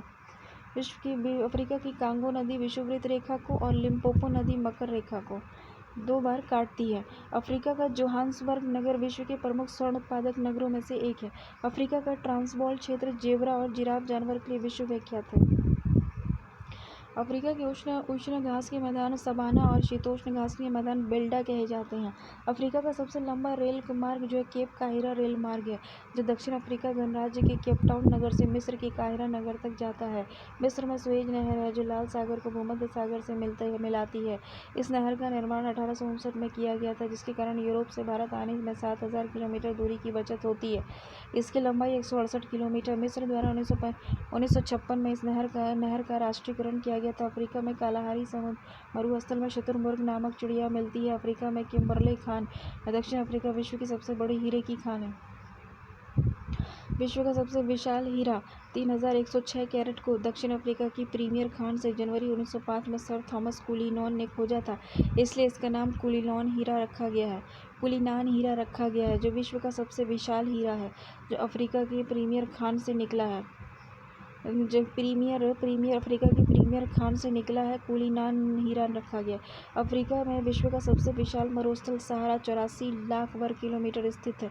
घाड़ झील चाड झील इस मरुस्थल में स्थित प्रमुख झील है। अफ्रीका में अबिसिनिया का पठार और दक्षिण अफ्रीका का पठार स्थित है। दक्षिण अफ्रीका के जोहान्सबर्ग को स्वर्ण नगर और किम्बरले को हीरो का नगर कहा जाता है। अफ्रीका में सर्वाधिक चाय उत्पादित करने वाला देश कीनिया है। अफ्रीका में सर्वाधिक जैतून उत्पादित करने वाला देश ट्यूनीशिया है। स्टैनली जलप्रपात कांगो नदी पर और विक्टोरिया जलप्रपात जम्बेजी नदी पर स्थित है। नील नदी का उद्गम स्थल विक्टोरिया झील है। आसवान बांध नील नदी पर बना है। नील नदी पर बसा सबसे बड़ा शहर काहिरा है। दक्षिण अफ्रीका के 14 देशों Angola, Botswana, Mozambique, Tanzania, Zambia, Zimbabwe को फ्रंटलाइन स्टेट्स कहा जाता है। हॉर्न ऑफ अफ्रीका अफ्रीका के पूर्वी भाग को कहा जाता है। इसमें मुख्य रूप से इथियोपिया और सोमालिया एवं जिबूती नामक देश आते हैं। भूमध्य रेखा पर स्थित अफ्रीका महाद्वीप के देश हैं गैबोन, कांगो, गणतंत्र उगांडा, रवांडा, गिनी और सोमालिया। एंटवर्प बेल्जियम विश्व का हीरा व्यापार का सबसे बड़ा केंद्र है। विश्व में स्वर्ण नगर से विख्यात नगर जोहान्सबर्ग है। अफ्रीका का प्रमुख खजूर उत्पादक देश मिस्र है। गोल्ड कोस्ट के नाम से जाना जाने वाला देश घाना है। अफ्रीका में सीमल नामक पौधे से जूट पैदा होता है। अफ्रीका को अंध महाद्वीप कहते हैं क्योंकि ये आर्थिक, सामाजिक, औद्योगिक, सांस्कृतिक और शिक्षा के क्षेत्र में काफ़ी पिछड़ा हुआ है। अफ्रीका में सर्वाधिक जनसंख्या वाला देश नाइजीरिया है। अफ्रीका का सर्वाधिक नगरीकृत देश लीबिया है। महाद्वीप में नाइजर नदी को पाम तेल की नदी कहते हैं। मिस्र को एशिया और यूरोप महाद्वीप का जंक्शन कहा जाता है। अफ्रीका को भी एकमात्र ऐसा महाद्वीप है जिसमें से कर्क और मकर दोनों रेखाएं गुजरती हैं। कांगो देश को वनों का देश कहा जाता है। विश्व में जल विद्युत शक्ति की संभावित क्षमता सबसे अधिक इसी देश में है। किलिमंजारो के पूर्वी ढलानों पर कहवा की कृषि छग्गा जनजाति द्वारा की जाती है। ऑस्ट्रेलिया की खोज एबेल तमसान 1642 और कप्तान कुक 1659 ने की थी। इस महाद्वीप में 22 देश हैं। ऑस्ट्रेलिया के मूल निवासियों को एबोरिजिन्स कहते हैं। ऑस्ट्रेलिया और न्यू गिनी के बीच टॉरेस जल संधि है। ऑस्ट्रेलिया की प्रमुख पर्वत श्रृंखला ग्रेट डिवाइडिंग रेंज है। इस पर्वत श्रेणी में महाद्वीप का सर्वोच्च शिखर क्विस्को 2228 मीटर ऊंचा है। ऑस्ट्रेलिया की विश्व विख्यात सोने की खान कालगुरली और कुलगार्डी है। ऑस्ट्रेलिया विश्व प्रसिद्ध मेरिनो तथा ऊन का प्रमुख उत्पादक देश है। विश्व का सर्वाधिक ऊन निर्यातक देश है। ऑस्ट्रेलिया में भेड़ पालन केंद्रों पर काम करने वाले मजदूरों को जोकारू के नाम से जाना जाता है। ऑस्ट्रेलिया के दक्षिण पूर्व में स्थित न्यूजीलैंड को दक्षिण अफ्रीका का ब्रिटेन कहा जाता है। ऑस्ट्रेलिया के दक्षिण पूर्व में स्थित न्यूजीलैंड को दक्षिण का ब्रिटेन कहा जाता है। ऑस्ट्रेलिया का सबसे लंबा रेल मार्ग ऑस्ट्रेलियाई ट्रांसकॉन्टिनेंटल रेल मार्ग है, जो पर्थ से सिडनी के बीच स्थित है। ऑस्ट्रेलिया विश्व में सर्वाधिक बॉक्साइट उत्खनन करने वाला देश है, जस्ता है इसको उत्पादित करने में ऑस्ट्रेलिया का स्थान विश्व में तीसरा। न्यूजीलैंड में एमू और कोकाबर्रा नामक पक्षी पाए जाते हैं। ऑस्ट्रेलिया के पूर्वी तटीय क्षेत्रों में प्रख्यात मूंगे की चट्टानें ग्रेट बैरियर रीफ स्थित है। ठीक है ना, ये सबसे छोटा महाद्वीप है जो कि दक्षिण गोलार्ध में स्थित है। ऑस्ट्रेलिया के उत्तरी क्षेत्र का मैदान परनेटिया का मैदान कहलाता है। इस महाद्वीप में प्रमुख मरुस्थल है गिब्स और विक्टोरिया। ऑस्ट्रेलिया के प्रमुख गेहूं उत्पादक प्रदेश है New South Wales, Victoria. Australia महाद्वीप को दो land of golden fleece, land of kangaroo और प्यासी भूमि कहा जाता है। इसमें देखो क्या है, विभिन्न महाद्वीपों और विशेष देखो तो अफ्रीका, सूडान, माल्टा, सबसे ऊंचा पर्वत, सबसे बड़ा देश, सबसे छोटा देश, सबसे ऊंचा पर्वत, सबसे लंबी नदी और गंतव्य बिंदु। तो अफ्रीका हो गया महाद्वीप, सबसे बड़ा देश उसका सूडान है, सबसे छोटा देश मियोटा है, सबसे ऊंचा पर्वत जो है माउंट किलिमंजारो है, सबसे लंबी नदी जो है नील है और गंतव्य बिंदु है असाई झील। अंटार्कटिका हो गया, इसका विंसन मासिक हो गया, विंसन मैसिफ हो गया और वेंटल ट्रेंच हो गया।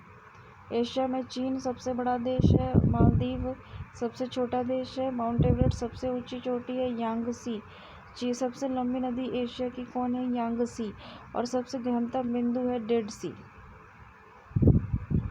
ऑस्ट्रेलिया में ऑस्ट्रेलिया है, नौरू है, माउंट क्यूस्को है, मर्रे है, अपायर झील है। यूरोप में जो है रूस है, रूस सबसे बड़ा देश है। यूरोप में वेटिकन सिटी सबसे छोटा है माउंट एल्ब्रूस जो है सबसे ऊंचा पर्वत है, डैन्यूब ये सबसे बड़ी नदी है यूरोप की, और कैस्पियन सागर ये सबसे गहरा है। उत्तरी अमेरिका में जो है कनाडा है, सेंट पियरे सबसे छोटा है, कनाडा है। उसके बाद मिसौरी है नदी सबसे बड़ी, और माउंट मैकिनले सबसे ऊंचा पर्वत है, डेथ वैली ये सबसे गहरी घाटी है। दक्षिण अमेरिका में ब्राज़ील है, फॉकलैंड द्वीप सबसे छोटा है, ओजेस ले सेलेडो सबसे ऊंचा पहाड़ है दक्षिण अमेरिका का, अमेजन सबसे बड़ी नदी है और वॉल्टन्स बेसिन है। अब देखो जलमंडल, देखो संपूर्ण पृथ्वी का 3/4 भाग 71% भाग पर जल का विस्तार है। पृथ्वी पर उपस्थित जल की कुल मात्रा का जल महासागरों में है जो खरा है। जल राशि का एकमात्र 2.5% भाग ही स्वच्छ जल है जो मीठा जल है। महासागरीय जल के दो महत्वपूर्ण गुण है, तापमान और लवणता। जो हाइड्रोस्फीयर का वह बड़ा भाग जिसकी कोई निश्चित सीमा न हो महासागर कहलाता है। ठीक है, सबसे बड़ा महासागर प्रशांत महासागर है। समुद्र क्या है, जलमंडल का वह बड़ा भाग जो 3 तरफ जल से घिरा हो और एक तरफ महासागर से मिला हो उसको समुद्र कहलाता है। गल्फ जो होता है समुद्र का स्थलीय भाग में प्रवेश कर जाने पर जो जल का क्षेत्र बनता है वो उसे खाड़ी कहते हैं। बे उसका 2 किनारा होता है, स्थल से घिरा होता है। बे एक तरफ टापुओं का समूह होता है और दूसरी तरफ का मुहाना समुद्र से मिला होता है। सामान्यतः महासागरीय जल का तापमान लगभग 5 डिग्री सेंटीग्रेड से 33 डिग्री सेंटीग्रेड के बीच होता है। आकार में अंतर के कारण अटलांटिक महासागर में सर्वाधिक तापांतर प्रशांत महासागर की अपेक्षा अधिक होता है। उत्तरी गोलार्ध में दक्षिण गोलार्ध की तुलना में तापांतर अधिक होता है। लवणता के प्रति हजार में व्यक्त करते हैं। समुद्री जल की औसतन लवणता 35 प्रति हजार होता है। समान खारेपन वाले स्थानों को मिलाकर खींची गई रेखा को आइसोहेलाइन कहते हैं। 20 से 40 डिग्री उत्तरी अक्षांश और 10 से 30 डिग्री दक्षिणी अक्षांश के मध्य सबसे अधिक लवणता पाई जाती है। तुर्की का वॉन झील की लवणता सबसे अधिक है, 330%। तुर्की की वॉन झील इसकी लवणता सैलिनिटी सबसे ज़्यादा है। गाइऑर्ट सपाट शीर्ष वाले समुद्री पर्वत को गाइऑर्ट कहते हैं। प्रशांत महासागर में गुआम द्वीप के समीप स्थित मेरियाना गर्त सबसे गहरा गर्त है, इसकी लंबाई गहराई 11 किलोमीटर है, इसे चैलेंजर गर्त भी कहते हैं। मेरियाना गर्त जो है ये प्रशांत महासागर में 11,033 मीटर है। टोंगा जो है ये 9,000 मीटर है, ये भी प्रशांत महासागर में। मिंडनाओ जो है 10,500 है, ये भी प्रशांत महासागर में। प्यूर्टो रिको जो है अटलांटिक महासागर में 8,392। रोमसे जो है 7,000 दक्षिण अटलांटिक महासागर में। सुंडा जो है 8,152 पूर्वी हिंद महासागर जावा द्वीप में है। शोल जलमग्न स्थान का वह भाग जहाँ जल की गहराई छिछली होती है उसको शोल कहते हैं। ये प्रवाल से बना नहीं होता।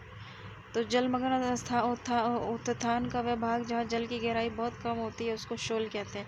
ग्रेट बैरियर रीफ या ऑस्ट्रेलिया के क्वींसलैंड के समीप संसार की सबसे बड़ी प्रवाल भित्ति है। यह प्रशांत महासागर में है। प्रशांत महासागर ये अपने संलग्न समुद्रों के साथ धरातल का 1/3 भाग ढकता है। इसका क्षेत्रफल 16,57,23,740 वर्ग किलोमीटर। इसकी आकृति त्रिभुजाकार और क्षेत्रफल संपूर्ण स्थल के क्षेत्रफल से अधिक है। इसके शीर्ष बेरिंग जलडमरू मध्य पर आधार अंटार्कटिका महाद्वीप पर और भूमध्य रेखा। इसकी लंबाई 16,000 किलोमीटर से अधिक है। इसके पश्चिम में एशिया और ऑस्ट्रेलिया महाद्वीप, पूर्व में इसके पश्चिम में एशिया है और ऑस्ट्रेलिया है तथा ऑस्ट्रेलिया महाद्वीप है, और पूर्व में उत्तरी और दक्षिणी अमेरिका है तथा दक्षिण में अटलांटिक महासागर है। और प्रवाल भित्ति प्रशांत महासागर की प्रमुख विशेषता है। इस विशाल महासागर में कुल मिलाकर 2,000 से अधिक द्वीप हैं। प्रशांत महासागर का अधिकांश तटवर्ती सागर पश्चिमी भाग में है। इनमें बेरिंग सागर, ओखोत्स्क सागर, जापान सागर, पित सागर, चीन सागर महत्वपूर्ण है। पूरब की ओर केवल कैलिफोर्निया की खाड़ी ही प्रसिद्ध है। इसकी बेसिन की औसत गहराई 7300 मीटर है। अटलांटिक महासागर ये संपूर्ण संसार का छठा भाग है। इसका क्षेत्रफल 8,29,63,800 वर्ग किलोमीटर है, जो प्रशांत महासागर का लगभग आधा है। इसकी आकृति अंग्रेजी के इस आकार से मिलती है। इसके पश्चिम में दोनों अमेरिका तथा पूर्व में यूरोप और अफ्रीका है, और दक्षिण में है अंटार्कटिका। उत्तर में ग्रीनलैंड और हडसन की खाड़ी या बाल्टिक सागर समुद्र मग्न है। इस महासागर की सबसे महत्वपूर्ण विशेषता मिड अटलांटिक रीजस। ये उत्तर में आइलैंड से दक्षिण में बोवेट आइलैंड तक लगभग 14,000 किलोमीटर लंबा और 4,000 मीटर ऊंचा है। ये एक जलमग्न कटक है जो तो भी इसकी अनेक छोटियाँ जल से ऊपर उठकर छोटे छोटे द्वीपों का रूप धारण कर गई हैं। एजोर्स का पाइको द्वीप, केप वर्दे द्वीप इसमें प्रमुख उदाहरण है। सबसे तीखी चोटी भूमध्य रेखा के निकट सेंट पॉल नामक द्वीप समूह की है। दक्षिण अटलांटिक महासागर में बरमुडा प्रवाल द्वीप है। एसेंस डिब्रा की कान्हा, सेंट हेलेना, गुआ, वोबेट द्वीप, ज्वालामुखी द्वीप। ये महासागर 55 डिग्री उत्तरी अक्षांश के आसपास चौड़ी है। यहाँ से टेलीग्राफिक पठार के नाम से पुकारा जाता है। भूमध्य रेखा के निकट रोमांस गंभीर इसे 2 भागों में बांटता है। उत्तरी भाग डॉल्फिन श्रेणी, दक्षिण भाग का नाम चैलेंजर कटक है। अटलांटिक महासागर के तटों के साथ बेफिन की खाड़ी, हडसन की खाड़ी, उत्तरी सागर, बाल्टिक सागर, मैक्सिको की खाड़ी, भूमध्य सागर, कैरिबियन सागर महत्वपूर्ण सागर है।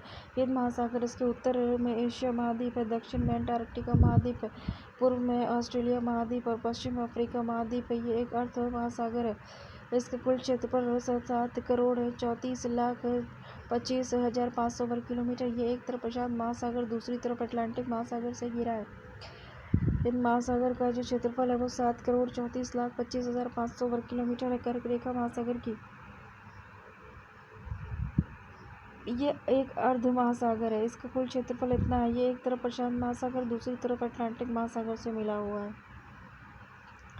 कर्क रेखा इस महासागर की उत्तरी सीमा में है। इसमें भारत के दक्षिण पश्चिम तट से समीप लक्षद्वीप और मालदीव प्रवाल द्वीपों के उदाहरण हैं। मॉरिशस और रियूनियन द्वीप ज्वालामुखी सक्रिय से उत्पन्न द्वीप है, पर इसी प्रक्रिया से उत्पन्न द्वीप। इस महासागर का सबसे बड़ा द्वीप मेडागास्कर है। मेडागास्कर के पूर्व में मॉरिशस द्वीप है, और इस महासागर में वास्तविक तटवर्ती सागर 2 ही हैं। ये लाल सागर और फारस की खाड़ी और अरब सागर तथा बंगाल की खाड़ी की गणना भी सागरों में ही की जाती है, लेकिन ये हिंद महासागर के उत्तरी विस्तार मात्र ही है। डियागो गार्सिया द्वीप इसी महासागर में है। महासागरीय जलधारा एक निश्चित दिशा में बहुत अधिक दूरी तक महासागरीय जल की एक विशाल जल राशि के प्रवाह को महासागरीय जलधारा कहते हैं। ये धारा 2 प्रकार की होती है, गर्म जलधारा और ठंडी जलधारा। गर्म जलधारा निम्न अक्षांशों में उष्णकटिबंध से उच्च समशीतोष्ण उपध्रुवीय कटिबंधों की ओर बहने वाली जलधारा को गर्म जलधारा कहते हैं। ये प्राय भूमध्य रेखा से ध्रुव की ओर चलती है। इनके जल का तापमान मार्ग में आने वाले जल के तापमान से अधिक होता है, अतः ये धाराएं जिन क्षेत्र में चलती है वहाँ का तापमान बढ़ा देती हैं। ठंडी जलधारा उच्च अक्षांशों से निम्न अक्षांशों की ओर बहने वाली जलधारा को ठंडी जलधारा कहते हैं। ये प्राय ध्रुवों से भूमध्य रेखा की ओर चलती हैं। ये इनके जल के तापमान रास्ते में आने वाले जल के तापमान को कम होता है, और ये धाराएं जिन क्षेत्रों में चलती है वहाँ तापमान घटा देती हैं। तो उत्तरी गोलार्ध की जलधाराएं अपनी दाईं ओर तथा दक्षिणी गोलार्ध की धाराएं अपनी बाईं ओर प्रवाहित होती है। यह एक कोरिओलिस बल के प्रभाव से होता है। महासागरीय जलधाराओं के संचरण की सामान्य व्यवस्था का एकमात्र प्रसिद्ध अपवाद हिंद महासागर के उत्तरी भाग में पाया जाता है। इस भाग में धाराओं के प्रवाह की दिशा मानसूनी पवन और दिशा के साथ बदलती है। गर्म जलधाराएं ठंडे सागरों की ओर और ठंडी जलधाराएं गर्म सागरों की ओर बहने लगती हैं। प्रशांत महासागर में गर्म जलधारा तो उत्तरी विषुववृत्त रेखीय जलधारा, क्यूरोसियो जलधारा, उत्तरी प्रशांत जलप्रवाह, अलास्का की जलधारा, एल नीनो जलधारा, सुसीमा की जलधारा, दक्षिण विषुववृत्त रेखीय जलधारा, पूर्वी ऑस्ट्रेलिया की जलधारा, विषुववृत्त रेखीय जलधारा। प्रशांत महासागर की ठंडी जलधारा क्यूराइल है, कैलिफोर्निया है, हम्बोल्ट है, ये ठंडी जलधारा है। एल नीनो गर्म जलधारा है, अंटार्कटिका की जलधारा। अटलांटिक महासागर की गर्म जलधारा देखो तो गल्फ स्ट्रीम जो है अटलांटिक महासागर की गर्म जलधारा है। फ्लोरिडा जलधारा है, उत्तरी विषुववृत्त रेखीय, दक्षिणी विषुववृत्त रेखीय, ब्राज़ील जलधारा, इरमजर जलधारा, विपरीत जलधारा सब गर्म जलधारा है। अटलांटिक महासागर की ठंडी जलधारा कौन कौन सी है? लेब्राडोर है, वेनेजुएला है, कनारी है, फॉकलैंड है, अंटार्कटिका है, पूर्वी ग्रीनलैंड है। हिंद महासागर की गर्म और अस्थायी जलधारा कौन कौन सी है? मोजाम्बिक की जलधारा, गुलहास की जलधारा, दक्षिण विषुववृत्त रेखीय जलधारा। हिंद महासागर की ठंडी जलधारा कौन सी है? तो पश्चिम ऑस्ट्रेलिया की जलधारा। हिंद महासागर की ग्रीष्मकालीन मानसून की जलधारा गर्म और परिवर्तनशील जलधारा है। शीतकालीन मानसून प्रवाह ठंडी और परिवर्तनशील जलधारा है। सरगैसो सी है, ये उत्तरी अटलांटिक महासागर में 20 से 40 उत्तरी अक्षांश तथा 35 से 75 पश्चिमी देशांतर के मध्य चारों ओर प्रवाहित होने वाली जलधारा के मध्य स्थित प्रशांत एवं स्थिर जल के क्षेत्र को सरगैसी सागर के नाम से जाना जाता है। ये गल्फ स्ट्रीम, कनारी और उत्तरी विषुववृत्त रेखीय धाराओं के चक्र के बीच शांत जल क्षेत्र है। इसके तट पर मोटी समुद्री घास तैरती है। इस घास को पुर्तगाली भाषा में सरगैसम कहते हैं, जिसके नाम पर ही इसका नाम सरगैसो सागर पड़ा है। सरगैसम जड़ विहीन घास है। सरगैसो सागर क्षेत्रफल लगभग 11,000 वर्ग किलोमीटर है। सरगैसो सागर को सर्वप्रथम स्पेन के नाविक ने देखा था। सरगैसो सागर को महासागरीय मरुस्थल के रूप में पहचाना जाता है।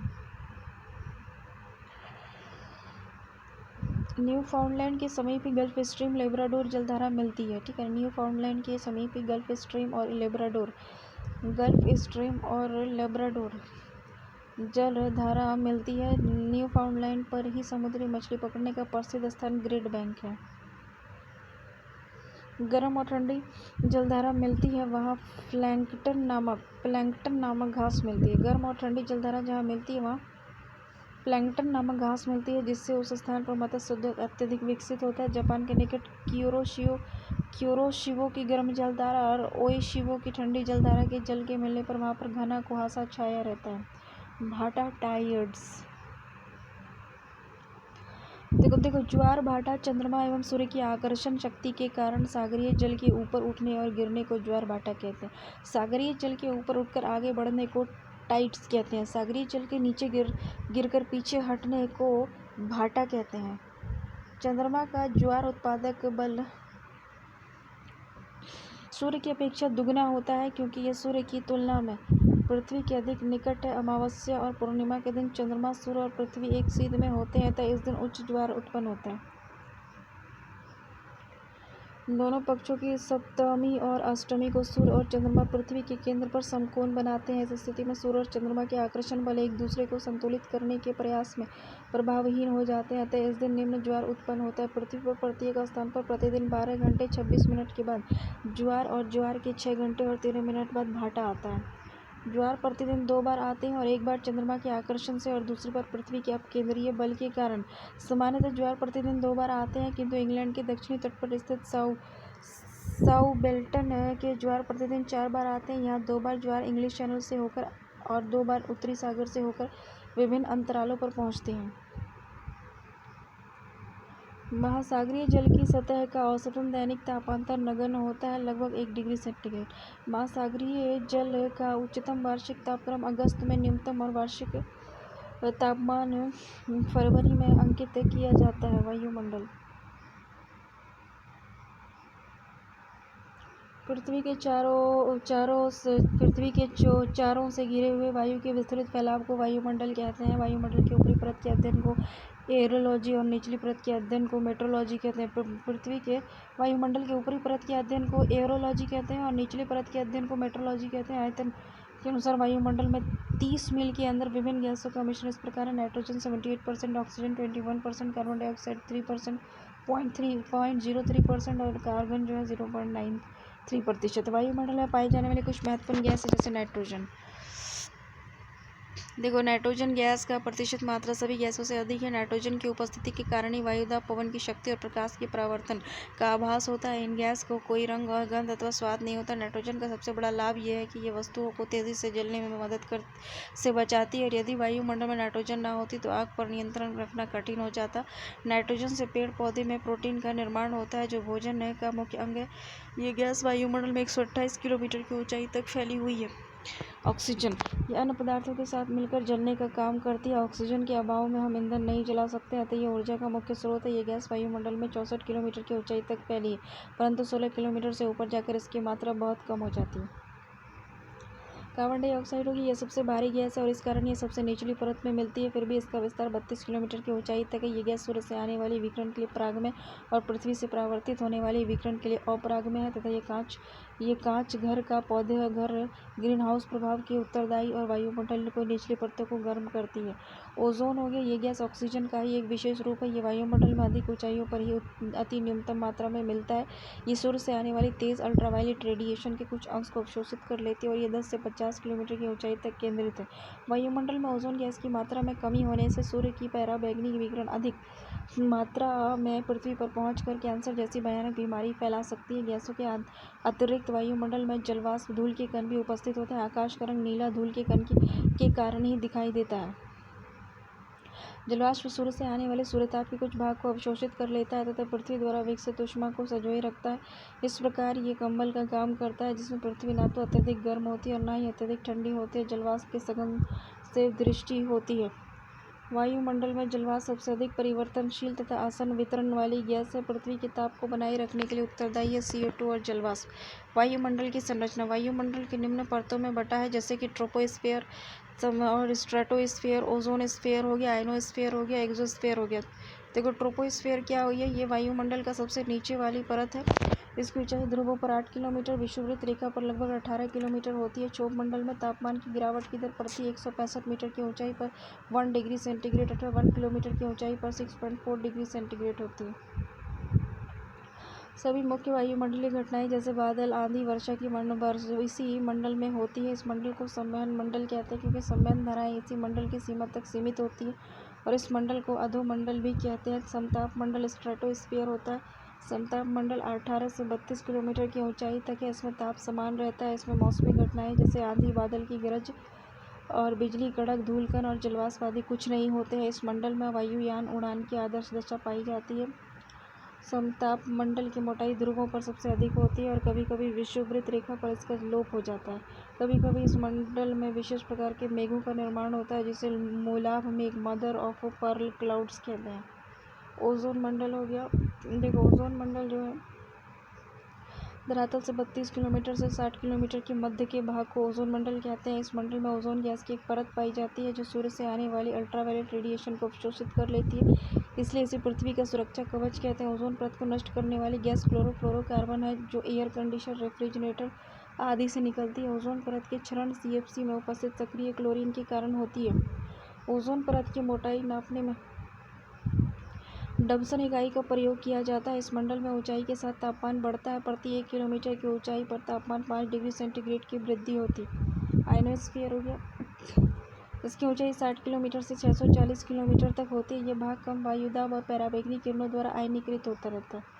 इस मंडल में सबसे नीचे स्थित डी लेयर से लॉन्ग रेडियो वेव और E1, E2, F1, F2 परतों में शॉर्ट रेडियो वेव परावर्तित होता है जिसके फलस्वरूप पृथ्वी पर रेडियो, टेलीविजन, टेलीफोन, रडार आदि की सुविधा प्राप्त होती है। संचार उपग्रह इसी मंडल में अवशोषित होता है। एक्सोस्फीयर 640 किलोमीटर से ऊपर के भाग को वायुमंडल कहा जाता है। इसकी कोई ऊपरी सीमा निर्धारित नहीं है। इस मंडल में हाइड्रोजन और हीलियम गैस की प्रधानता होती है। आइसोलेशन, सूर्य से पृथ्वी तक पहुंचने वाले सौर विकिरण ऊर्जा को सूर्यताप कहते हैं। ये ऊर्जा लघु तरंगों के रूप में सूर्य से पृथ्वी तक पहुंचती है। वायुमंडल की बाहरी सीमा पर सूर्य से प्रतिदिन प्रति वर्ग सेंटीमीटर पर 1.94 कैलोरी ऊष्मा प्राप्त होती है। किसी भी सतह को प्राप्त होने वाली सूर्यताप की मात्रा उसी सतह से परावर्तित की जाने वाली सूर्यताप की मात्रा के बीच का अनुपात एल्बिडो कहलाता है। वायुमंडल गर्म और ठंडा निम्न विधियों से होता है। रेडिएशन से किसी पदार्थ को ऊष्मा तरंगों के संचार द्वारा सीधे गर्म होने को विकिरण कहते हैं। उदाहरण के लिए सूर्य से प्राप्त होने वाली किरणों से पृथ्वी तथा उसका वायुमंडल गर्म होता है। यही एकमात्र ऐसी प्रक्रिया है जिसमें ऊष्मा बिना किसी माध्यम से शून्य से होकर भी यात्रा कर सकती है। सूर्य से आने वाली किरणें लघु तरंगों वाली होती है जो वायुमंडल को बिना अधिक गर्म किए ही उसके पार करके पृथ्वी तक पहुंच जाती है। पृथ्वी पर पहुंची हुई किरणों का बहुत सा भाग पुनः वायुमंडल में चला जाता है। इसको जो हम टेरेस्ट्रियल रेडिएशन कहते हैं। भौमिक विकिरण अधिक लंबी तरंगों वाली किरणें होती है जिसे वायुमंडल सुगमता से अवशोषित कर लेता है। अतः वायुमंडल सूर्य से आने वाले सौर विकिरण की अपेक्षा भौमिक विकिरण से अधिक गर्म होता है। कंडक्शन हो गया जब आसमान ताप वाली जब जब जब असमान ताप वाली दो वस्तुएं एक दूसरे के संपर्क में आती हैं तो अधिक तापमान वाली वस्तु से कम तापमान वाली वस्तु की ओर ऊष्मा प्रवाहित होती है। ऊष्मा का ये प्रवाह तब तक चलता रहता है जब तक दोनों वस्तु का तापमान एक जैसा न हो जाए। वायु ऊष्मा की कुचालक है। अतः संचालन प्रक्रिया वायुमंडल को गर्म करने के लिए सबसे कम महत्वपूर्ण है। इसमें वायुमंडल की केवल निचली परतें ही गर्म होती है।